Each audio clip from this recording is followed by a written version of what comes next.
Assalamualaikum warahmatullahi wabarakatuh.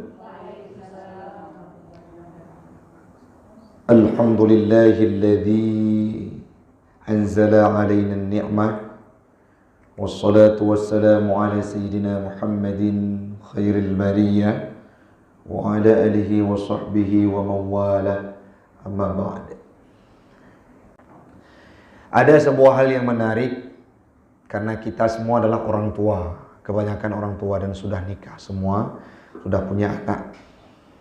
Ada hal yang menarik dari sebuah kajian yang pernah saya bahas, yaitu surah Luqman ayat 12 sampai dengan 19. Namun kita sampaikan pada hari yang berbahagia ini beberapa saja. Ada beberapa poin yang perlu kita terapkan dalam kehidupan kita. Kenapa diceritakan tentang Luqman? Ada nasihat-nasihat dari seorang ayah kepada anaknya, yang dimana ini memang harus kita adopsi dan kita praktekkan dalam kehidupan kita, karena anak-anak kita sekarang sangat sudah minim ideologi-ideologi agama sebagaimana anak Luqman dulunya.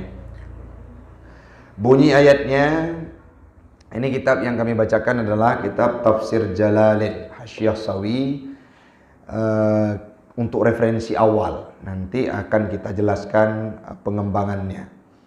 Yang pertama ayat 12, mungkin sering ibu-ibu dengar, walaqad atayna Luqmanal hikmah anishkur lillah wa man yashkur fa innama yashkuru li nafsihi wa man kafara fa innallaha ghaniyyun hamid.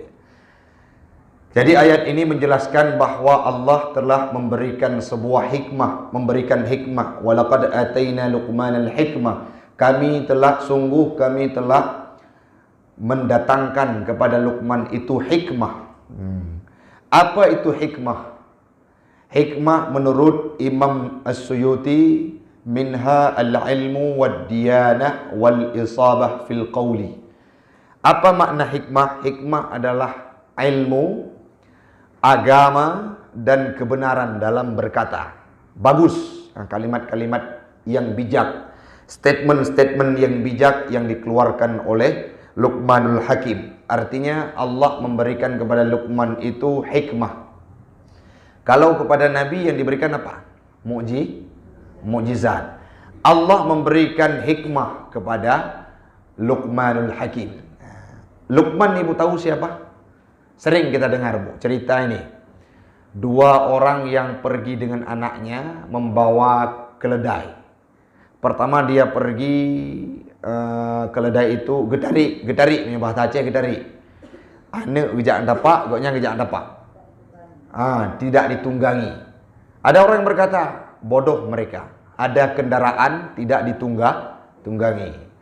Akhirnya mereka tunggangi kedua-duanya. Dilihat oleh orang lain, bodoh mereka, binatang kecil dikendaraan secara bersamaan. Keledai kan kecil, lebih tinggi daripada kambing sedikit. Akhirnya naik anaknya, Luqman yang menuntun keledai. Orang lain berkata, hana adab anaknya. Masa ayah yujak yang katuha? Salah juga. Akhirnya Luqman naik, anaknya turun. Hai sidro ayah yang hana pikiran, anak cukup ubud guyutari. Artinya serba salah. Itulah cerita Luqman yang sering kita dengar. Serba salah yang dilakukan oleh Luqman. Beliau sampaikan kepada anaknya, inilah dunia. Keberadaan kita, benar kita dicaci, baik kita dihina, baik yang kita kerjakan tetap salah di mata orang, apalagi kejahatan yang kita lakukan. Itulah Luqmanul Hakim. Luqmanul Hakim seorang manusia yang hidup masa Nabi Allah Daud. Beliau mengeluarkan fatwa-fatwa terkemukanya sebelum Nabi Allah Daud diutus menjadi Rasul. Beliau berkata-kata hikmah kurang lebih 12.000 kalimat. Kurang lebih. Sangat banyak fatwa-fatwa, kalimat-kalimat yang menjadi penyejuk dan kata-kata bijak yang dikeluarkan oleh Luqmanul Hakim. Dan beliau memiliki seorang anak, yaitu anak kecil yang bernama Saran.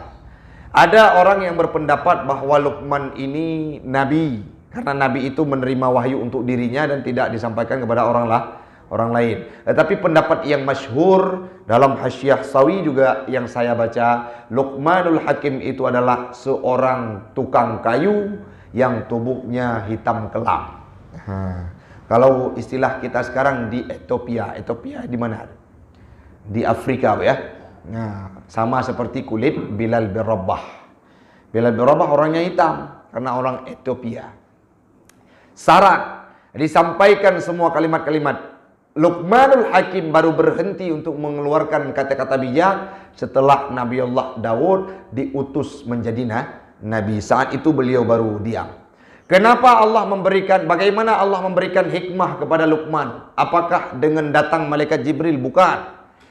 Saat Luqmanul Hakim sedang tidur, saat itu dalam mimpinya beliau berdialog dengan malaikat. Apa dialog beliau? Malaikat bertanya, apakah engkau siap untuk dijadikan sebagai khalifah di permukaan bumi ini? Kalau itu kehendak Allah Ta'ala, maka aku siap. Walaupun menjadi khalifah itu adalah tanggung jawab yang sangat berat. Kenapa berat? Jid ke pemimpin golom tadu danyo ka salah. Belum di Indonesia, di tempat kita yang agama bukan cuma satu, agama Islam. Artinya menyertanya dan cokdor sebagai pemimpin langsung berhadapan dengan kemungkaran. Itu yang disampaikan oleh Luqmanul Hakim saat ditanyakan. Namun kalau Allah memilih engkau sebagai khalifah, bagaimana konsekuensi? Bagaimana tanggapan engkau? Jawab li Luqmanul Hakim, Allah pilih lung sebagai khalifah. Artinya Allah juga akan membantu aku untuk menjadi sebagai khalifah. Yang selanjutnya kata-kata hikmah yang dikeluarkan oleh Luqmanul Hakim saat itu, lebih baik hina di dunia tapi mulia di akhirat dan di hadapan Allah ketimbang mulia di pandangan manusia tapi di hadapan Allah tidak mulia. Saat itu ta'ajub para malaikat dan menyampaikan kepada Allah, diberikan hikmah kepada Luqmanul Hakim.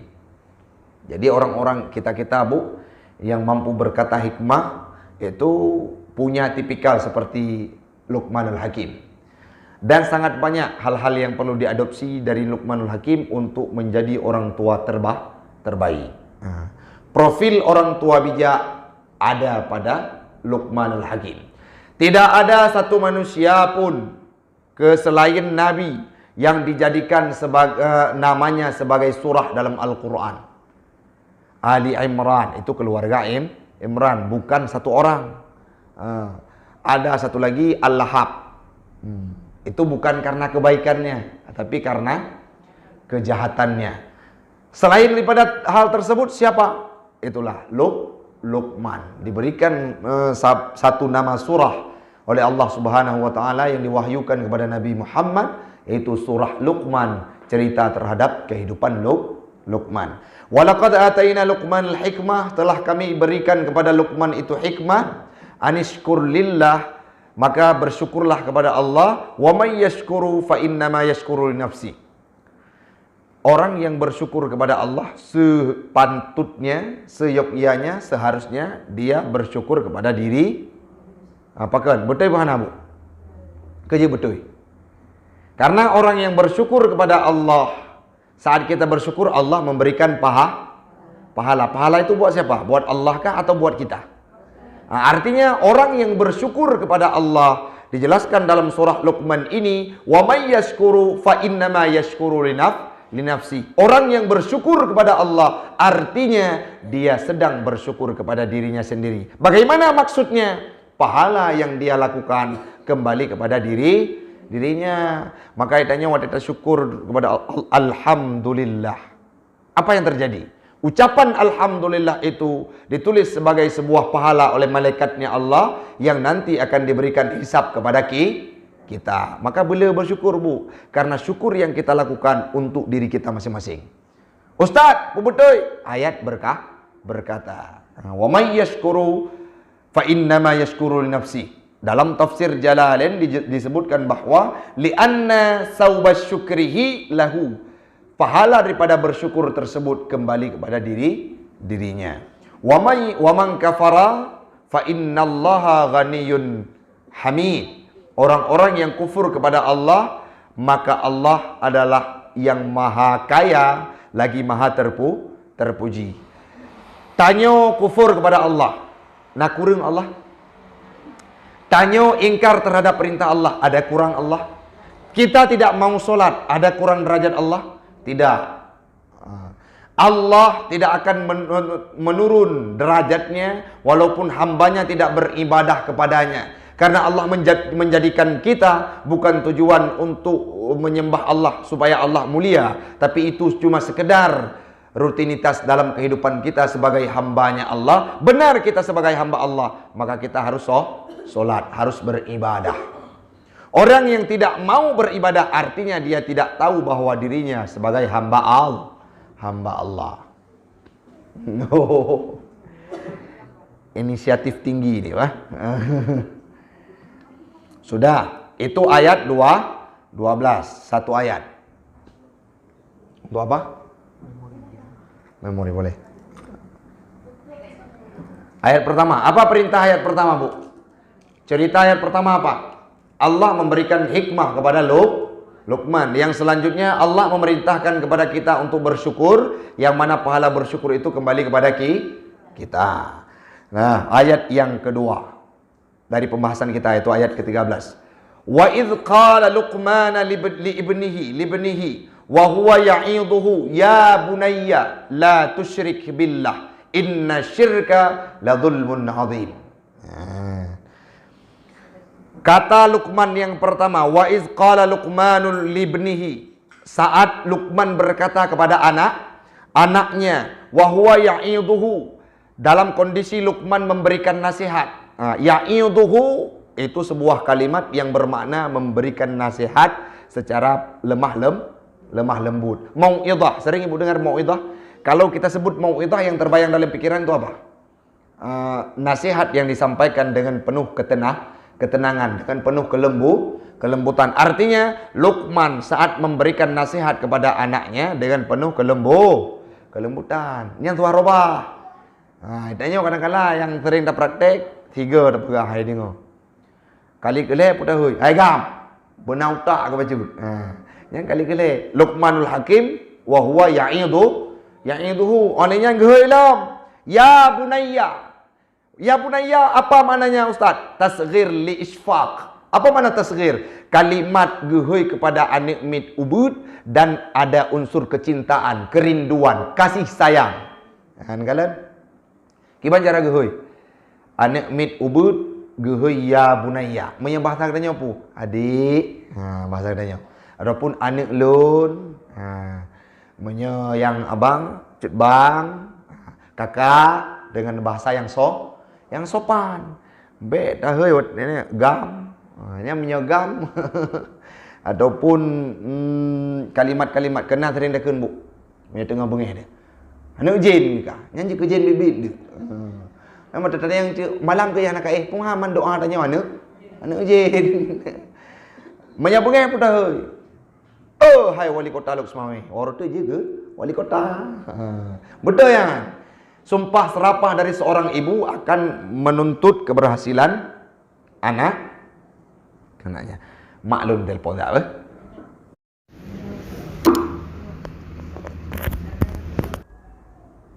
Hoi ke anak, ya bunayya. Apa makna? Wahai anak lun, adinda, aninda. Bahasa-bahasa yang lembut. Yang perle. Walaupun anak tanya karaya kadang-kadang umur kau belun. Rata-rata sering tanya rumpuk di Aceh. Nah yang mentang umum karaya mentang ke dek kalau baju bu. Sebenarnya satu sisi itu bagus, tapi kalau panggilan itu dari ibunya, karena akan memanjakan seorang anak, menyanak mit kalembut. Karena sampai Tuhan kadang-kadang mentang ke bang adik. Karena apa ke mate ibu ke dek wate kat Tuhan mentang ke kak adik, bu adik. Itu kalau ditinjau pada orang tuanya itu panggilan yang bagus. Panggilan yang good. Pakon. Karena menyelembut panggilan. Anaknya hai dia bantah katanya. Secret kalimat yang dah pegang, langsung dia akan menanggapinya. Kenapa? Karena kita berikan dengan penuh senyuman. Pernah survei bu, lun tume, baik dari keluarga akrab lun. Anak gedidik dengan boh limo, boh limo. Boh limo yang geputu, watak geti limo, boh limo agam, gecok bohi, gepegat lagi awi, lagi rotan. Jadi getepat anak nganyan, tiga salah, tiga tepat. Watak raya metido tan anak yang je kebut, bandum pembangkang. Kenapa bisa terjadi? Sering dengan kekerasan. Anak mit ada pegang dengan keruk, tioro dua orangnya ya katanya. Tapi watak raya untuk dia akan menjadi pribadi yang membangkang. Luqmanul Hakim tidak pernah menyentuh anaknya dengan telapak tangan tu gepoh. Gimana sih? Ya bunai, ya bunaya. Panggilan kelembutan. Nyan perlu praktek. Ote tahui taknyo bek ngan anu tu kadang-kadang ngan lako teman teng hana mesra apa. Ya pernah tamporojo nyertak kamu bamban kawin okeylah. Tu heuy abi. Tiga go ote balah WA menulis sayang. Yang pajak ote bamban kawin. Maminya kedi umumu kadem tanya. Nah mentang heuy sayang. Mentang, alhamdulillah memang mentang. Tapi hi hana abang. Pulang di kalangan orang Aceh, punya hei sayang retak umum tanya, nyan hi lucu. Tapi nyan betul Nabi Muhammad anak pernah hei ke Aisyah, panggilannya ya Humairah. Kepada anak lagi cerita Luqmanul Hakim, ya bunai, ya bunaya. Nyo menyat kedi hana lembut waten wo. Anak waten hei selamanya kolom lembut, cina praktek pasti. Cuman waten perempuan yang ke tubuh. Jamun dah agam kaja ote tawon tu karena ji hanet tulut adik nyidem pemakai ke pungo goronyo. Nyan pon-pon anak mampu untuk membiasakan. Nah pernah lun ngajarkan rame anak mit yang teruk. Anak mit yang panggilannya sopan dari urung si nyan get tru daya. Mangat. Abang karena nadik ge abang. Nyan semati luar biasa. Tapi yang paling panggilan-panggilan naga kampung nyen wate tru daya agak hek bacut. Pakon karena urang si tijut bantah tapi punya panggilan ngelembut hai dia bantah nak mit. Contoh mesti tang ngajar nak mit apagah haba ngelembut. Tengah ni dia berkelam lun nasihat awaknya. Lun pegah haba lembut nak kekurangan yang perlu lun tegur. Hanai bantah mesti rapi. Dan i dengar menupakon karena kita sampaikan dengan kelembutan. Yang selanjutnya, apa yang pertama pun tak ajarkan kepada anak. Nyo ya bunaya nak mai ubud. Anak tanya waktu lahir pun dah pernah. Baik ni cok HP ni pernah cara main TikTok. Baik ni cok HP ni pernah baby finger. Po ustaz pengalamannya dah kena juga. Anak lu mulai toy tengok habis-habis HP putar tanya. Tapi benar upaya dari katanya konsep yang diajarkan oleh Luqman kepada anaknya apa yang pertama? La tusyrik billah. Jangan engkau sekutukan Allah. Jino cara nak pernah tauhid kepada anak kiban. Cara nak peturi Allah. Harus dengan kita doktrin. Anak mi yang ubud harus doktrin. Baik nak pegah dalil bahawa maksudnya anak mi letonomu. Nak Allah Taala itu esa dalilnya wa yabqa wajhu rabbika dzul jalali wal ikram. Hai tu mai fikir ni pikiran ji mai pegah habar kalau enggak jeut. Tapi bagaimana kita doktrin? Wate karaya umum ka mampu dicerna saat itu baru kita berikan dalil dan argumen. Wate ubun pegah ju Allah tidrone. Satu Allah kita siapa namanya? Allah. Bagaimana kondisinya? Esa.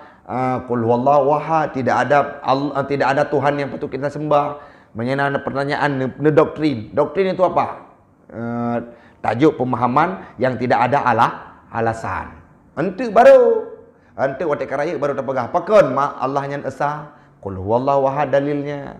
Allah itu kalau Allah itu ada dua, maka tidak mampu dunia ini berjalan dengan semestinya. Maka konsep pertama yang perlu diajarkan kepada anak adalah tauhid. Baik pernah pulain. Baik. Itulah tugas kita membalenkan. Saat pulang ke rumah, okey, jangan kasih HP dulu kalau dia belum belum menyelesaikan tugas pemahaman tauhidnya yang menurut kita penting. Coba hafal sifat 20 ataupun coba hafal ayat-ayat yang berkenaan dengan keesahan Allah Ta'ala. Wa yabqa wajhu rabbika dzul jalali wal ikram fa'alul lima yurid. Ayat-ayat yang berkenaan dengan zat Allah Ta'ala.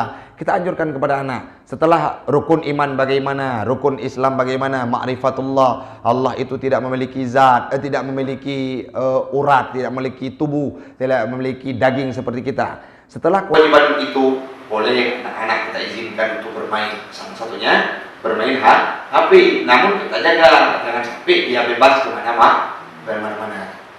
Kalau kita kunci pun anak-anak tidak kita biarkan pikirannya fresh dan tidak ada ruang untuk dia istirahat, maka yang ada gila mau minde kai rumah pula belajar na pro rumah anak gabi main 5 main danau bro, tapi tetap harus ada waktu yang kita sisihkan. Konsep pertama, la tusyrik billah. Kenapa harus kita ajarkan terhadap tauhid kepada Allah dan tidak syirik kepada Allah, tidak mempersekutukan Allah? Kenapa? Inna syirka la dzulmun adzim. Dosa paling raya yang pernah disampaikan pada mulia kali kepada Abu syirik. Setelah syirik meninggalkan sholat. Maka kalau syirik adalah dosa paling besar, tugas kita adalah menjaga anak-anak kita, menjaga keluarga kita agar mereka tidak syirik. Riya termasuk dalam syirik asghar. Apa itu riya? Beribadah karena pengen dipuji oleh orang lain, termasuk dalam syirik ubud. Kenapa Ustaz bisa terjadi itu termasuk dalam syirik ubud? Karena ibadah bukan tujuan kepada Allah. Nah, yang posisi lagi Allah pada suatu waktu yang lain. Nyodong perle dong sedekah karena perle kalau diwadi. Contoh, artinya ibadah kita karena wadi. Nyo perle dong berkadar le ustaz. Ibadah kita karena ustaz. Itu riya, bukan lagi kepada Allah. Maka itu termasuk dalam syirkul asghar, dalam syirik kecil. Itu dijelaskan dalam kitab-kitabnya para ulama. Statement kembali ke Al-Quran dan hadis. Ini sudah dibedah beberapa waktu yang lalu. Menurut Rundron, ini betul. Coba. Si Rundron bedah banyak buku Quran, menerjemahkan dengan pikiran Rundron langsung. Betul. Tidak mampu kita. Kita perlu tangga. Siapa? Guru-guru kita. Guru-guru kita perlu pada guru-guru kita yang di atas lagi. Orang nyebut Pak Lun pernah nagure, Lun pernah nagure yang mana silsilahnya sampai ke Nabi Muhammad. Dan contoh dalam Al-Quran hanya dipegang hanjit poh kunci, hanjit poh. Yang Nabi ke Al-Quran adalah wala taqullah ma'uf uffe. Apa maknanya? Jangan engkau katakan kepada kedua orang tua Dalam satu ayat pun tidak ada ayat yang menjelaskan bahwa hanjit poh guru pekerja tak poh mengunci karena anak perintah Al-Quran, anak larang Al-Quran. Tidak poh. Ya boleh. Di mana kita dapatkan? Dalam kiasnya para ulama. Artinya kita butuh kepada alim ulama. Yang selanjutnya Rasul berpesan dalam hadis Bukhari, Muslim, At-Tirmizi, Sunan Abi Dawud, Sunan Ibnu Majah, semua riwayat yang pernah saya baca beberapa waktu yang lalu. Apa beliau sampaikan? Al-ulama'u warasatul anbiya. Ulama itu pewarisnya la yurasu dinaran wala dirham. Dirham tidak diwarisi dinar serta uang, wala dirham dan tidak dirham. Walakinna yurasu al-ilmah, diwariskan ilmu, yang mana ilmu itu disampaikan kepada kita. Maka statementnya hanya mampu tanya, walaupun disampaikan oleh orang, tapi kita tidak akan mampu mengaplikasikan. Ayo tanya, menyatanya mampu tak pahami Al-Quran, maka level tanya sama dengan Nabi Muhammad. Yang mampu mencerna pemahaman Al-Quran secara mutlak, secara utuh adalah Nabi Muhammad. Sahabat pun sangat banyak sahabat yang tidak mengerti ayat-ayat Al-Quran secara langsung. Bagaimana? Gedanya mana? Nabi, sahabat saat beliau ingin memahami Al-Quran, beliau menanyakan kepada Nabi Muhammad, karena Nabi Muhammad sebagai gurunya. Tanya, untuk kita pahami Al-Quran harus kita pahami karya tulisnya para alim ulama. Maka kami yang menurut Lur, statement Lur pribadi bu, pelajari Al-Quran secara langsung. Al-Quran Ustaz membaca dan terjemahkan ke dalam Han mampu, maka Lur Han mampu, dan boleh-boleh Lur pun Han mampu kalau disampaikan. Maka bagaimana dengan kita? Itu perlu kita pertanyakan. Urut yang kemukakan statement tersebut juga harus kita tanyakan. Nah, guru Ron dan nah, artinya kembali kepada Al-Quran dan hadis itu impossible, mustahil. Sehingga kebanyakan di antara kita urut yang cok statement tersebut salah pemahaman. Contoh tujuan tak ingat, tujuan sembahyang kepu untuk ingat kepada Allah. Orang yang tak ingat kepada Allah nak perlihat sembahyang lo. Perlihat sembahyang itu yang dipahami oleh orang-orang yang punya guru. Orang yang memahami Al-Quran secara langsung sekarang sudah ada pemahaman hanya perleli sembah. Nah, kenapa? Karena tujuan sembahyang untuk ingat kepada Allah. Maka sekarang kita sudah ingat kepada Allah, tapi Allah tahu hanya perleli sembahyang. Itu sudah ada. Kenapa? Karena memahami Al-Quran secara langsung.